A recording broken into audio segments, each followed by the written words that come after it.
Okay, folks, October is finally here, so we can get back to the horror movies. What? Last musical March in September, we had some horror. There was that one, it starred Freddy and the Dreamers. You just gotta use your imagination a little. But this movie, Terrifier, is gonna take some getting used to. I am used to only seeing creepy clowns during Christmas movies, where they are unintentionally terrifying. Just saying, characters from Wizzo the Clown, Miss Velma, and Fun in Balloon Land were all smart to kill the children off camera, not in front of it.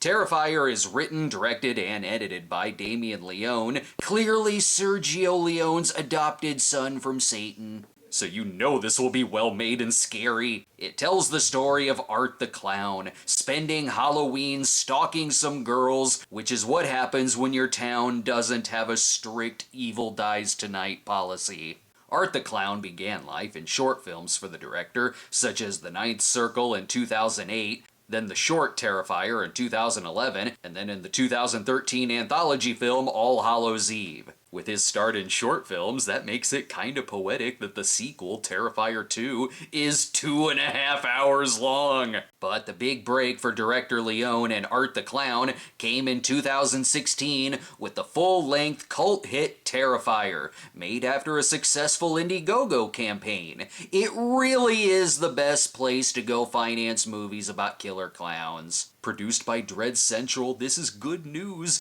It means catering with the dinner for fiends. However, with the TV being very far away, it's gonna make it really hard to watch this. The news is talking about something called the Miles County Massacre. Now, when we left off, we were talking about the moment you woke up from the coma. Why is this cutting in on It's the Great Pumpkin, Charlie Brown? Whoever it was that survived the killer was left with a few scars. I wish I was dead. Well, you could just take the mask off. Art doesn't appreciate this slander on television without getting a quote from him first, so he's gonna get his tools together to kill more people. Not even 5 minutes in, and I can tell Todd Phillips' origin story for the Condiment King is hardcore as hell. He is either gonna slaughter people, or all of these bloody knives just means he hasn't mastered the art of juggling yet. The TV host isn't quite impressed with how the interview went. Yeah, well, if you think she looks that bad on television, imagine what she looks like sitting 2 feet away from you. I was gonna gag at one point. Rude. Lois Lane only talked like this when she was drunk. Will Art put a stop to all of these gotcha interviews? No, there's plenty of crazy people to go around here. The movie is fantastic in the special effects department as well, which was also worked on by the director, a pretty multi-talented dude. But then we meet Tara and Dawn on their way to win any costume contest of the night because they're dressed sexy. Sure, Art may be moving a little slow, but they're shit-faced, so they can be easy to catch up with. What? Look! Holy shit. Yeah, that's not funny. I'm about to scream. They are gonna make balloon animals with his dick.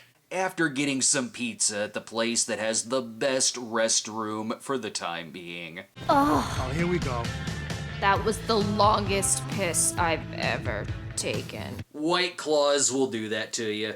Even though he will only mime taking a piss, he still wants to try out this toilet too. It doesn't take long for this guy to become quite the horror villain. In the shorts, Art the Clown is played by Mike Gianelli, but here is played by David Howard Thornton, who has a lot of previous mime experience, and he brings that to this role. Whether he's happy, creepy, smiling, or frowning, he's terrifying. So I can't get mad at the title, unfortunately. The scene is so well done, I couldn't even tell the jack-o'-lantern was CGI and put in during post to make the scene more Halloween-y. Also, I completely agree with all of the girls' decisions. I as well would want a picture with a creepy clown I saw in a restaurant. That would have bitten me in the ass in real life, as I'm from Springfield, Illinois, where Gacy once lived. However, the staff aren't as big of fans.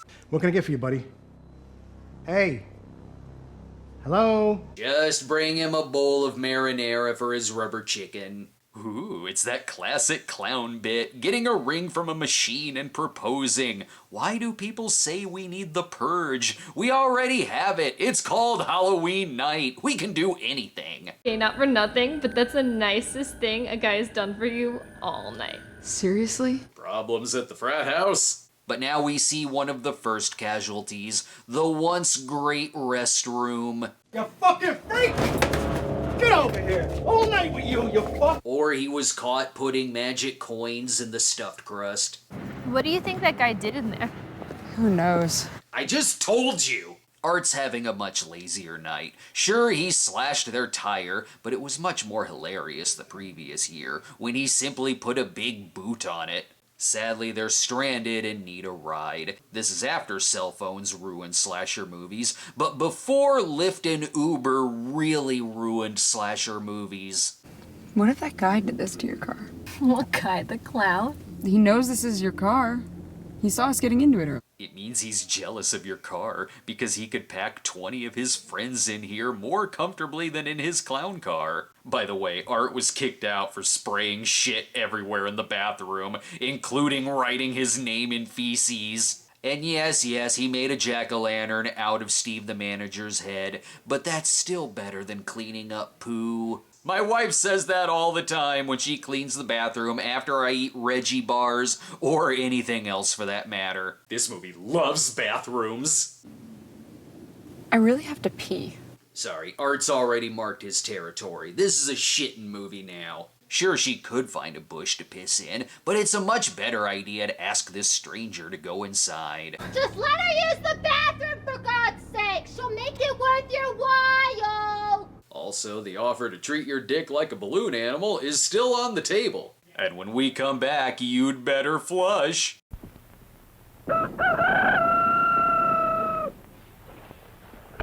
Breakfast! I'm hungry! Each grain of rice in Sugar Rice Crinkles is crinkled with honey and sugar. So you crinkle on down to the store for post-Sugar Rice Crinkles, the greatest cereal treat on earth. Now that we're back, it doesn't matter if she flushes or not. This isn't the highest quality toilet. Don't tell me it's roaches. It's not roaches, Oh, good. it's rats. Plus, we just had a commercial break. I don't care if the radio ad does have a horror reference.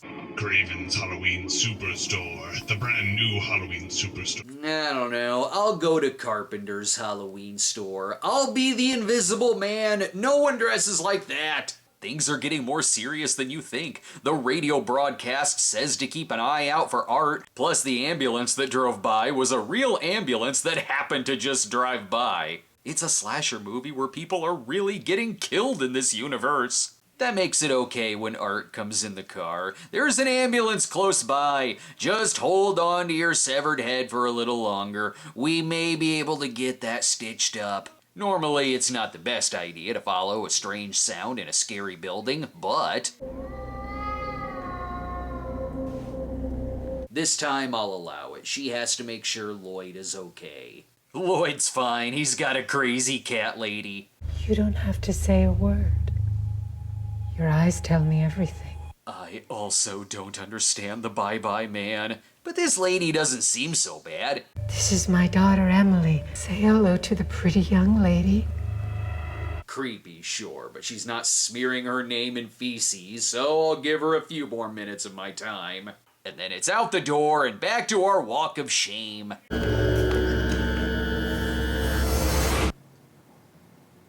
Yeesh, can the crazy cat lady come back?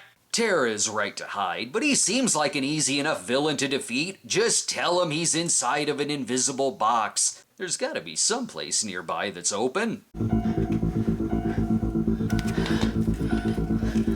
See, listen to that Halloween sound-alike music. That means Carpenter's costume shop is near. It's harder for Art to get this girl, though. He hasn't equipped a squirting flower with knockout gas yet. 31 minutes in and it already feels like we got a final girl sequence. He's getting back to his short film roots. Though her sister Vicky, played by Samantha Scafidi, is still on the way. Where there's another thing I'm used to seeing in a Christmas movie, drinking from an empty coffee cup. It's a hellhole in here. I'm sure the whole place smells like the pizzeria bathroom. There are very well shot sequences here, such as when she's taken and drugged unbeknownst to the janitor who is listening to his music. Maybe it'll turn out this is all part of an elaborate new haunted house. The theme of the attraction this year is post-Saw 2000's Horrorland. Sure, the threat of dismemberment is pretty scary, but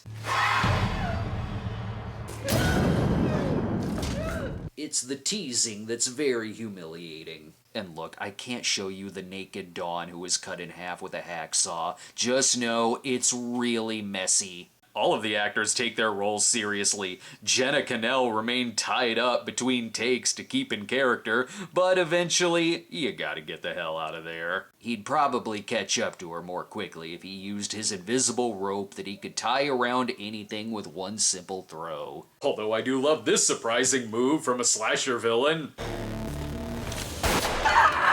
He straight up just pulls out a gun and shoots her. That's quite a twist. Right now, every slasher villain is watching this going, wait, we can just shoot them? My god, that's way easier. Do you know how much walking we had to do to catch up with them? But the best part of the movie is that it is Lloyd approved. Jesus Christ! At the end of the day, though, the killer may run out of bullets and get frustrated. Great, guess it's back to the knives, I guess. Never run out of those, I suppose. I do like movies like this that kind of have a revolving door of main characters, where you're following some that are set up to where at least one of them is the lead, and then when that's not the case, anyone is fair game. And with Vicky being her sister, there's a slight psycho influence in there. Also, it's not every day you see a slasher killer check someone's text messages, and also he takes a selfie later. And clearly gears up for his cosplay for the movie Vulgar. Sometimes you can certainly see the budget on this, like scenes where the lines are too echoey, but the movie is good with the suspense, and certainly the gore, that it doesn't completely take you out of the story. And Art doing some great clown shtick. Classic hammer to the head prank. Tragedy is striking. Her doll is missing. This could be for the better. This seems like the type of universe where the doll would come to life a la Baby Oops-a-Daisy. I remember a similar character like this in the movie Don't Look in the Basement. If only she knew that, because sadly, she looks in the basement. You're frightening her. Can't you see that? You're weirding out the creepy clown. I like this scene where she sees this blood-soaked clown and asks if there's any kindness in him. Forget that, we got a new character pulling up. Mike, I'm outside. Every fucking door in this place is locked. Dead. Surely the other characters will be smarter. I know you're in there. Dawn, I can hear your phone. What about Don't Look in the Basement? Do you people not understand? See, you look in the basement and you're gonna see people cut in half. I don't care what basement you're in.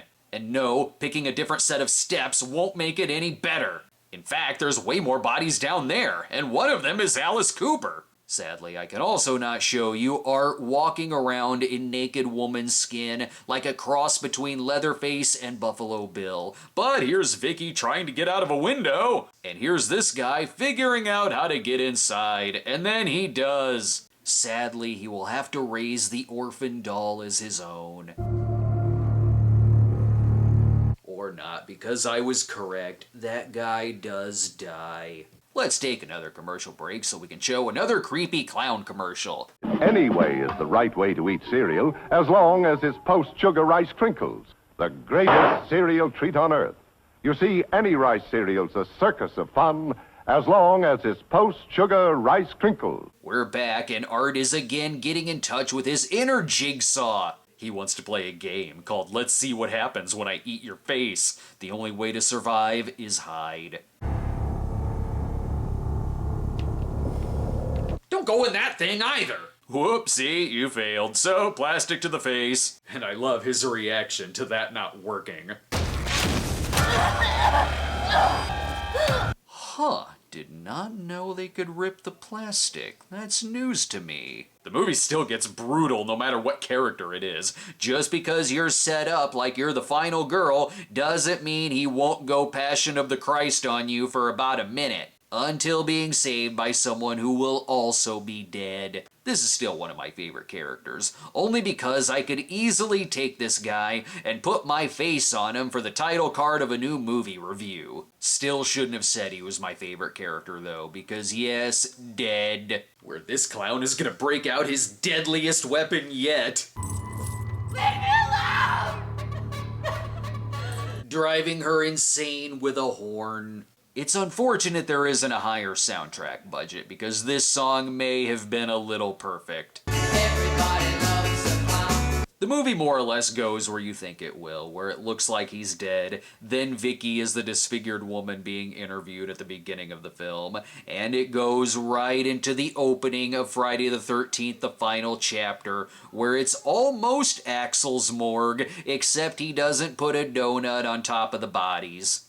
How can you eat a greasy croissant while you're cutting up dead bodies? He eats croissants. Then the supernatural element comes in, which makes sense. It does kind of explain his strength through the movie. Plus, in the previous shorts, it was already established that Art is a supernatural character. And it's a slasher, so there is sequel bait, but it earned it. Terrifier is a very entertaining film, and I'm surprised it took this long for there to be a sequel. Right away, Art the Clown is a fantastic and memorable slasher villain. Like I said, they do great with the budget here too. The gore is unapologetically over the top and extremely well done, and they do well with the colors too, and giving it a very gritty feel all throughout, so it doesn't look too clean. Bring on Terrifier 2, if anything, to see how exactly it's this long. We'll have a different sequel next week, though, as I finally get around to reviewing Halloween Kills, a movie that I hear everyone unanimously loves.